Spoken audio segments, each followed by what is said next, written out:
Hi అండి, మేమైతే శ్రీనివాస్ మంగాపురం అయితే వెళ్తున్నాము. ఇదైతే తిరుపతి నుంచి ఒక 11 కిలోమీటర్స్ ఉంటుంది. తిరుపతిలో ఉండే వాళ్ళకి తెలిసే ఉంటుంది. నేనైతే ఫస్ట్ టైం వెళ్తున్నానని కొద్దిగా అయితే ఎక్స్ప్లోర్ అయితే చేశాను. తిరుమలకి వెళ్ళాలంటే 2 విధాలుగా వెళ్ళొచ్చు. ఒకటి అలిపిరి, అలాగే ఇంకోటి శ్రీవారి మెట్లు. శ్రీవారి మెట్లు వెళ్లే దారిలోనే ఉంటుంది శ్రీనివాస మంగాపురం అనేది.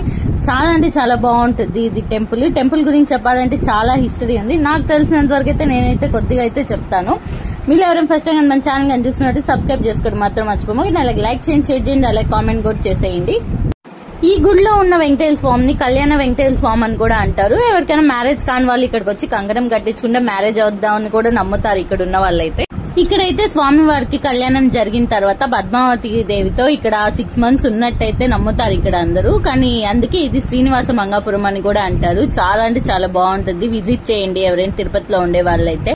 ఇంకా మేము వెళ్ళింది సాటర్డే కాబట్టి సాటర్డే అంటే యాజ్ యూజువల్ క్రౌడ్ అనేది చాలా బాగా ఎక్కువగానే ఉంటుంది. అసలు ఎక్స్పెక్ట్ చేయలేదు. ఇంకా అక్కడంతా మేమైతే దర్శనం అనేది చాలా బాగా జరిగింది. ఇంకా బయటకు రాగానే ఇక్కడ స్వామి వారికి అలంకరించడానికి పువ్వులు అయితే కడుతున్నారు. ఇక్కడైతే చాలా మంది ఉన్నారు కట్టడానికి. నాకు ఎంత బాగా నచ్చిందో అక్కడ చూస్తా ఉంటే. కొంచెం క్రౌడ్ కొంచెం ఎక్కువే ఉంది కాబట్టి మేమైతే దర్శనం చేసుకుని అయితే వచ్చేసాము. ప్రసాదాలకు కూడా క్యూ అయితే చాలా పెద్దగానే ఉంది. ఇంకాసేపు అక్కడి నుంచి ఉండి ఫొటోస్ అన్ని తీసుకొని మేమైతే తిరిగి అయితే వచ్చేసాము. ఈ టెంపుల్ హిస్టరీ ఎంత ఉందంటే ఇది దాదాపు 1540 centuries టెంపుల్. ఇదైతే నాకైతే చాలా బాగా నచ్చింది. అప్పటి నుంచి అయితే ఉన్నది.